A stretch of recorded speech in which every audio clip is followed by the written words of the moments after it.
Orúkọ tèmi ni Comrade Akínsọlá Aliamin tí mo jẹ́ chairman Òṣìòyẹmí area CDC ní Ọ̀dẹ́dá local government ní Ogun State, Nigeria. Ohun tí a wá ṣe ní ibi ìlénìí ni ìfilọ́lẹ̀ ọ̀ọ̀lù gbogbo Òṣìòyẹmí lápapọ̀. So Òṣìòyẹmí jẹ́ area CDC tí ó wà ní abẹ́ Ọ̀dẹ́dá local government tí ó ní CDA ní ìta ń sọ̀rọ̀. CDA tó wà lábẹ́ Òṣìòyẹmí jẹ́ 41. Òun ló lọ láti bí lọ dé Mile 8 lọ sọ́nà Mile 8 lọ pààlà pẹ̀lú Ọbáfẹ́mi Owódé local government. So gbogbo ọ̀ọ̀lù tí oníkálukú ti máa ṣe ìpàdé òun ni a wá ṣe ìfilọ́lẹ̀ lé. Ọlọ́run níwọ̀nba ìgbà tí a dé, Ọlọ́run ti ràn wá lọ́wọ́ láti gbé ohun mèremère ṣe. Àkọ́kọ́ ni pé nígbà tá a dé àdúgbò yìí, ètò ààbò kò ń ṣe nǹkan tí ó fẹsẹ̀ múlẹ̀, ṣùgbọ́n pẹ̀lú àfọwọ́sowọ́pọ̀ wa pẹ̀lú àwọn ẹ̀ṣọ́ elétò ààbò bíi ọlọ́pàá, vigilante, civil defence, a make sure pé ètò ààbò ó fi ẹsẹ̀ múlẹ̀. Bákan náà ni pé a ṣe ọ̀pọ̀lọpọ̀ ìrónilágbára fún àwọn obìnrin. Oríṣiríṣi ètò láti gbé wá fáwọn obìnrin nínú àdúgbò fún ètò bíi WAG, pẹ̀lú ìrànlọ́wọ́ gómìnà wa Gọ́vnà Dàpọ̀ Abíọ́dún. Wọ́n fún wa ní àǹfààní okòwò dàpọ̀ léyìí tí àwọn obìnrin jẹ àǹfààní ẹ̀ àti àwọn nǹkan oríṣiríṣi. A ti ṣe ọ̀pọ̀lọpọ̀ ìrónilágbára empowerment training fún àwọn obìnrin nínú community wa. Bákan náà ni pé àwọn youth náà a ti ṣe ọ̀pọ̀lọpọ̀ empowerment fáwọn youth. A ti ṣe yẹn. Lákọ̀ọ́kọ́ nígbà tí mo déjọba, a ti ṣe ètò àti ra transformer 2 léyìí tó ṣe pé communal effort la fi ṣe. Transformer 2, ara 300 kVA kan, a dẹ̀ tún ra 500 kVA kan níwọ̀nba àgbà tí a déjọba. Tá a bá wo gbogbo àwọn CDA wa náà, ọ̀pọ̀lọpọ̀ drainages la ti ṣe. Tá a bá wo CDA kan tó wà níbẹ̀, wọ́n ń pè ní Maryland Estate. So a ti ṣe drainage síbẹ̀. À ń ṣe ìkan lọ lọ́wọ́ ní Ọláyẹmí CDA, ìkan náà ń lọ ní Valley View Estate àti bẹ́ẹ̀ bẹ́ẹ̀ lọ. Tá a bá dé bákan náà ni pé ọ̀nà wa tó wá láti junction Eléwéran kanlẹ̀ síbí ọ̀pọ̀lọpọ̀ gbà ní area CDC yìí láti grade ẹ̀. So èyí tó tún wá jẹ́ bámbámbárí ẹ̀ tá a tún ṣe lọ́wọ́lọ́wọ́ òun ni ìfilélẹ̀ ọ̀ọ̀lù community Òṣìòyẹmí tá à ń ṣe lọ́wọ́ báyìí, tí a sì nídìí ìrànlọ́wọ́ ìjọba àti gbogbo àwọn alẹ́nulọ́rọ̀ nínú ìlú láti ràn wá lọ́wọ́ lórí ẹ̀. Ọ̀nà tí a fẹ́ kí ìjọba fi ràn wá lọ́wọ́, àkọ́kọ́ ni pé tá a bá wo ọ̀nà tó wá láti Eléwéran yẹn lọ sí OGTV straight, ọ̀nà tí ó lámìlaka ni léyìí tó ṣe pé tíjọba bá lè bá wa ṣe, ó máa jẹ́ kí ètò ọrọ̀ ajé àdúgbò yìí kó túbọ̀ lọ sókè sí i. Ìyẹn àkọ́kọ́. Ẹlẹ́ẹ̀kejì ni pé a sì láwọn CDA kọ̀ọ̀kan tó wà lábẹ́ wa tí wọ́n sì nílò ìrànlọ́wọ́ transformer. A ti kọ lẹ́tà sóríṣiríṣi. A ti kọ lẹ́tà sí Yayi, a ti kọ lẹ́tà sí Honorable Olúmídé Ọ̀ṣọ́bà, a ti kọ lẹ́tà sí Senator Shuaib. Ẹ jọ̀ọ́ gbogbo àwọn àdẹ̀ tí ì rí nǹkan kan. So ẹ jọ̀ọ́ a fẹ́ rọ àwọn tí à ń dárúkọ yẹn pé kí wọ́n jọ̀ọ́ kí wọ́n ràn wá lọ́wọ́ lórí àwọn nǹkan tí à ń sọ yìí. Ṣùgbọ́n èyí tó jẹ́ pàtàkì jùlọ, ọ̀nà yìí a fẹ́ kíjọba kí wọ́n bá wa dá ọ̀dà sí. Orúkọ tèmi ni Mr. Monsuru Majekudunmi tí a mọ̀ sí Fáìsì Òṣìòyẹmí ní CDC. So mo kí gbogbo ohun èèyàn wa ní Òṣìòyẹmí. Mo dẹ̀ kí Comrade Aliamin ọmọ Akínsọlá pẹ̀lú iṣẹ́ takuntakun tí wọ́n ń ṣe ní Òṣìòyẹmí, pẹ̀lú bí wọ́n ṣe la ojú Òṣìòyẹmí sí gbangba lábọ́ ìlàtọ̀nà wọn náà ní bàjẹ́. Mo kí wọn pé wọ́n fi iṣẹ́ takuntakun. Nítorí pé gbà tí wọ́n gba ìjọba yìí lọ́jọ́ kìíní àná, ẹni tóun èèyàn ronú pé kò lè ṣiṣẹ́ ni. Ṣé ẹ pé níláwọ̀ àdé sísìn àwa ń dúpẹ́ lọ́dọ̀ náà pé alága ṣiṣẹ́ kọjá ibi táwọn èèyàn gbọ́ apá ní èrò. Ó ń jẹ́ kí gbogbo akọ́ máa dùn báyìí nísìnyí. Òṣìòyẹmí gbogbo aláwájú wa ń gbé lárugẹ. Àwa ń dúpẹ́ lọ́dọ̀ náà pé alága Aliamin ó jẹ́ ní tí ó ń gbàmọ̀ràn, ó jẹ́ ní tí ó ń gbàmọ̀ràn, ó dẹ̀ jẹ́ ní tí ó fi tọmọ ènìyàn ṣe nínú ìlú. Tí a bá wò ó, alága Aliamin kì í ṣe lè lákọ̀ọ́kọ́, kì í ṣe ọ̀lù lákọ̀ọ́kọ́. Nígbà tí a bẹ̀rẹ̀ ibi kan láti lọ ra náà, ṣé ẹ pé lágbára akitiyan pẹ̀lú bí Comrade Aliamin bí wọ́n ṣe ń gbàmọ̀ràn láti pé kí ni nǹkan ta lè ṣe nílùú, kí ló máa fi tẹ̀síwájú. Aṣọ lórí pa transformer, adẹ̀dùgbọ́n lọ́dọ̀ lọ́dọ̀ transformer náà agbede. Nígbà tá a gbede pẹ̀lú oṣù 6 transformer bá lánà abáfún òpópó la ti fẹ́ gbà Comrade Aliami ó ti ṣe kí ni ó ti ṣe bẹbẹ ó jẹ́ ẹni tó náwó owó ẹ̀ sílùú ó tún ra gbogbo ibikíbi tí owó wà ló lọ bá wa wá ní by force àtúnlọ wá transformer mi àtúngbélẹ̀ àtúbẹ̀rẹ̀ sí ní kọ̀mẹ́tì lára àtúbẹ̀rẹ̀ sí ní bẹ̀rẹ̀ ó jẹ́ transformer kejì lábọ́lọ́ aláṣeyọrí lọ́ṣe iná lọ everywhere àwòtọ́rọ̀ lọ́wọ́ everybody mọ́ nípa Comrade Aliami pẹ̀lú àwọn community fọwọ́sowọ́papọ̀ wa ó jẹ́ kí yẹn kó ṣeé ṣe tí a bá tún wá wò ilé ọdẹ ló wà níwájú ọ̀lù yìí a ti bẹ̀rẹ̀ ilé ọdẹ nígbà tá a bẹ̀rẹ̀ ilé ọdẹ bíríìjì kan tún yọjú nípa orógbó bíríìjì náà ló wà ń sàlẹ̀ báyìí nísìnyí nígbà tí bíríìjì yẹn máa yọjú tó dàpà ilé ọdẹ là ń bẹ̀rẹ̀ nígbà yẹn àwa ní kí ni a lè ṣe nígbà tó àwọn èèyàn wá sọ pé nǹkan ṣe ni pé bíríìjì yẹn ó ń dà wọ́n láàmú àwọn òdìbí gbé mútọ̀ wọlé àwọn òdìbí gbé mútọ̀ jáde ó dá kí nǹkan tó ṣẹlẹ̀ fọkànbalẹ̀ àá ṣe lọ́sọ̀gùn lágbára àtìlẹ́yìn àwọn èèyàn lágbára achievement tí a ń ṣe nílùú àtúrí bíríìjì náà ṣe lágbára ọpọlọ máa padà lẹ́yìn wa ìkejì bẹ́ẹ̀ nígbà táwa kọ́ ilé ẹgbẹ́ ilé ọdẹ lọ báyìí nísìnyí àwa wò pé ọ̀lù ojú tó bẹ̀rẹ̀ tó ní pé àwa náà ti fẹ́jú CDC láwa báyìí nísìnyí àbọ̀dọ̀ ní olùkọ́ tábàtẹ̀ fẹ́ pé ọmọ èèyàn jàkọ̀jàkọ̀ wá síbí ibo la fẹ́ kù wọ́n lọ ṣé gbangba la fẹ́ kù wọ́n dúró sí ni àbí abẹ́ òrùn ó dàgbà kó bá wá kára gidi pé tójò bá wà rọ̀ nǹkan ibo lọ́wọ́ èèyàn wá fẹ́ ṣe kí ni ibo lọ́ fẹ́ dúró sí àwa rò pé ọ̀lù ló yẹ fún wa lóṣù yẹmi ó ti tásìkò àtúndòkó ìgbìmọ̀ Comrade Aliami ní ọ̀lù lè tún ṣe kí ni ó tún di ṣíṣe lágbọ́dọ̀ ọ̀nà láti bẹ̀rẹ̀ yìí Comrade Aliami ó jẹ́ni tó ń ṣiṣẹ́ takuntakun ó jẹ́ni tí ó ń ṣe kí ni ó jẹ́ni tí ọ̀rọ̀ yìí jẹ ní ogún àti àwa ìgbìmọ̀ tí a jọ ń ṣe lọ ó náwó owó ẹ̀ ó ń pàtì ẹ̀ ó dúró fún ìlú látàárọ̀ dalẹ́ kò sẹ́ni tó lè pé inú gbogbo wọn alágalága tí a sóhun káàkiri kò sẹ́ni tó lè pé Aliami wo ó rojú kó tó ṣe kí ni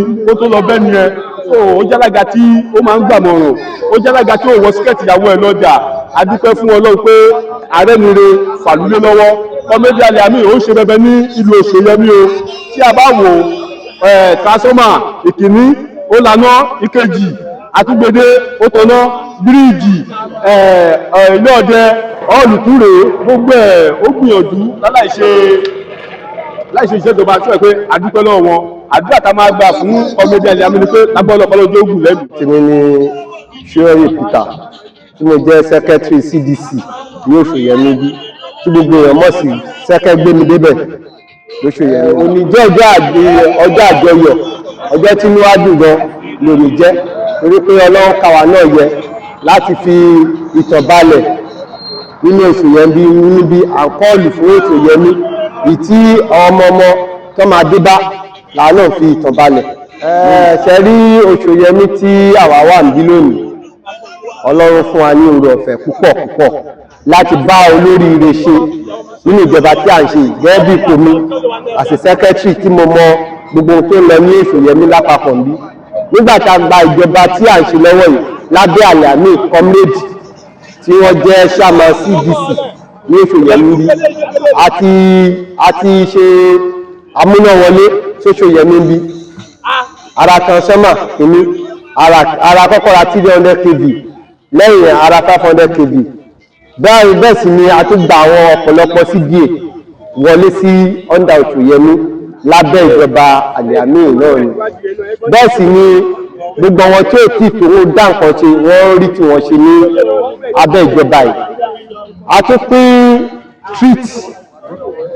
street wa láti Rèdé dé Ròjí so ní Òṣòyẹmí bí bẹ́ẹ̀ sì ni a ní alága kọ̀ọ̀kan lábẹ́ CDA tí ó wà ní Òṣòyẹmí Ìbàdàn. Ọlọ́run tó wá fún wa ní oore ọ̀fẹ́ security wa ètò ààbò ó fẹsẹ̀ múlẹ̀ ó lè wọlé ní community wa gbogbo ọjọ́ tẹ̀ ń gbìyànjú láti ṣe nǹkan bẹ́ẹ̀ lọ́wọ́ security wa náà wọn aláàbò wa wọ́n mú wọn àbẹ̀mú wọn lọ sí ibi tó yẹ ká mú wọn lọ sí police station. bẹ́ẹ̀ sì ni a ní àwọn gọ́ọ̀mẹ̀ntì wa wọ́n ràn lọ́wọ́ torí àwọn ọlọ́pàá tàbá ti pè wọ́n báyìí lọ́kàn náà ń dá a lóhùn so ètò ààbò inú ìlú wa ó fẹsẹ̀ múlẹ̀ kò sẹ́ni tó kọ́lé síbi tí ọkàn ò balẹ̀ gbogbo àwọn tá a jẹ́ láńlọ́ọ̀dù ń bí ọkàn á balẹ̀ so Ọlọ́run fún wa ní ìrọ̀ ọ̀fẹ́ yẹn àbùdájú ń bí so àmọ́ lábẹ́ ìjọba ìlú ní àtúnṣe àṣe bíríìjì tí Òṣòyẹmí bí a ti ṣe bíríìjì a ti kọ́ ọ́ọ̀lù lábẹ̀rẹ̀ foundation lónìí tàbí mọ̀ pé láìpẹ́ láì gbìnà a máa parí ọ̀lù yẹn. Àlàní jẹ́ ẹni tó ṣe é fi yangàn láwùjọ torí pé kò bà mí inú jẹ́ gbogbo àtẹ́yìntà mi ń dùn mí inú ni Ọlọ́run máa bá mi dùn nú torí fúnkìnì níjọ́ kìíní àná gbà jẹ gbèsè náà tá a gbé wọlé tí mo fẹ́ gbéjọba fún wọn ní wọn ní sanwó yẹn o wọn ní ṣe kíní kan o àwọn máa bá yín bàbá yín lẹ máa sanwó yẹn lẹ tọ́ bọ̀ ẹ̀fílẹ̀ pies bá mi pè wá ó ní alága mi wọ́n la fẹ́ gbé kéèyàn lọ́wọ́ báwo ni náà ó ní kí n má fòyà wọ́n á dúpẹ́ lọ́wọ́ Ọlọ́run lẹ́nu tó ní òfòyà náà tó fi sanwó náà tán ó sanwó náà mo dúpẹ́ lọ́wọ́ Ọlọ́run ẹ̀yìn ìgbà yẹn iná tó wọlé transformer tó ní kejì gbogbo ẹ̀ ń wọlé lóríṣiríṣi ó ṣeun mèremère ẹnìkan wá nínú òun bàjẹ́ inú àbàjẹ́ dọjọ́ alẹ́. Animashaun Mr. Ṣẹ́gun Animashaun ẹ jọ̀ọ́ ẹ bá a sọ fún àwọn ará ilé nǹkan tí ìlú Òṣòyẹmí tí wọ́n ń ṣe ní òní. ìlú Òṣòyẹmí ṣe foundation hall wa ìlú Òṣòyẹmí lénìí lọ́wọ́ báyìí kọ́mi ọmọ Akínsọ́lá Liami chairman of leadership Òṣòyẹmí alága tó sọ ni òyìn wa ni alága tó mójútó jù tíṣẹ́ dẹ̀ ń tẹ́ wa lọ́rùn tí ó kọ́ tó ń dáwọ́lé tó yọrí sí eré òun ni alága wa tó bọ́mọdé ṣe tó bá gbà ṣe àtòbìnrin ìlú àtọmọdé ìlú àtọkùnrin ìlú bá ṣe.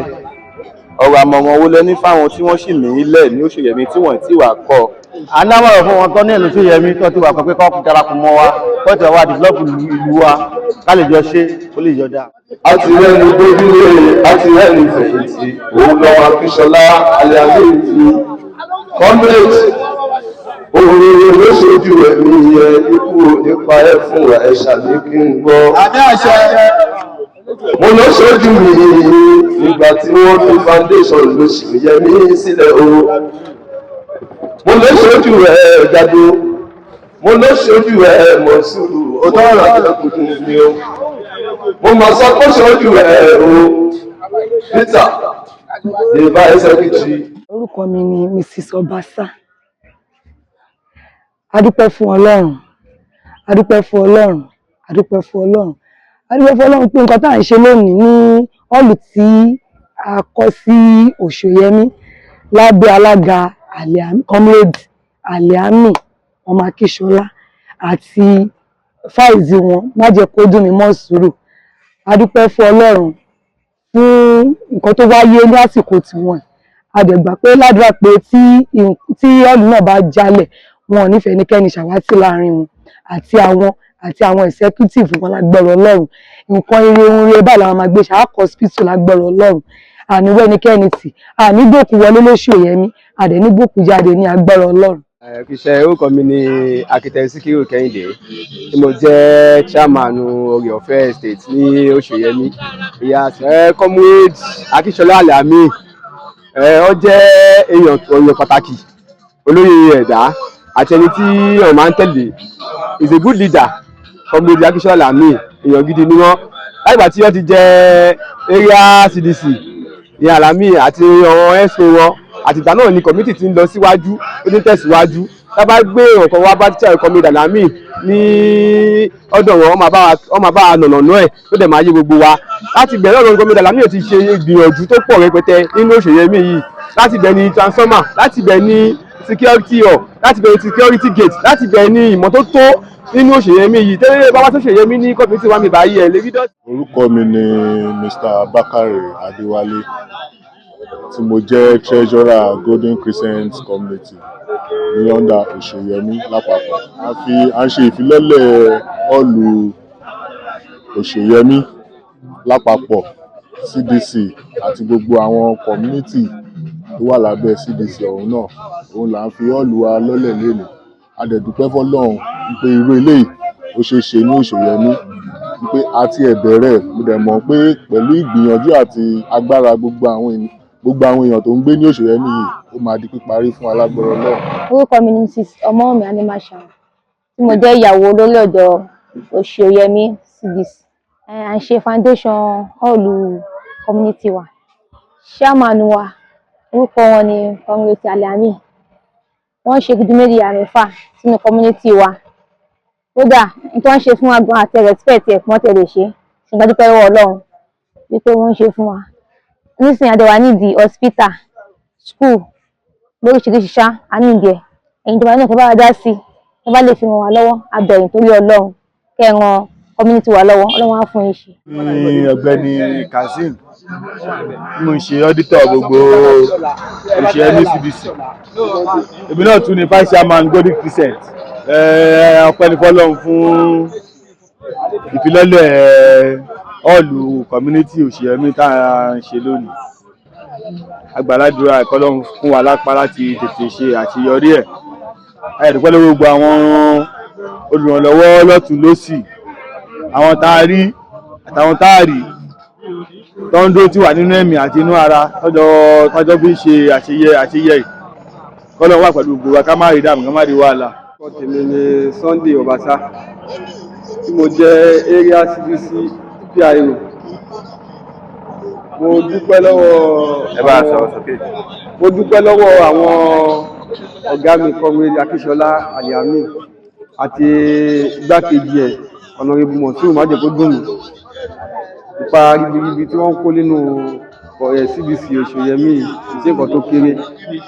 Mo dúpẹ́ lọ́wọ́ ẹ̀gbọ́n tó pẹ́ mi dá. So mo tún jẹ́ chairman Ọláyẹmí CDA tó jáde lábẹ́ Òṣòyẹmí. Orúkọ mi ni Akínsọ́yà Noah tí mo wá láti Mercyland nínú Òṣòyẹmí, vice chairman Mercyland. So nípa all tí à ń ṣe yìí mo rí gẹ́gẹ́ bí idea tó wà òkè fún nǹkan tá à ń ṣe lẹ̀ fọ́njọ́ iwájú ni nítorí àwọn ọmọ wa.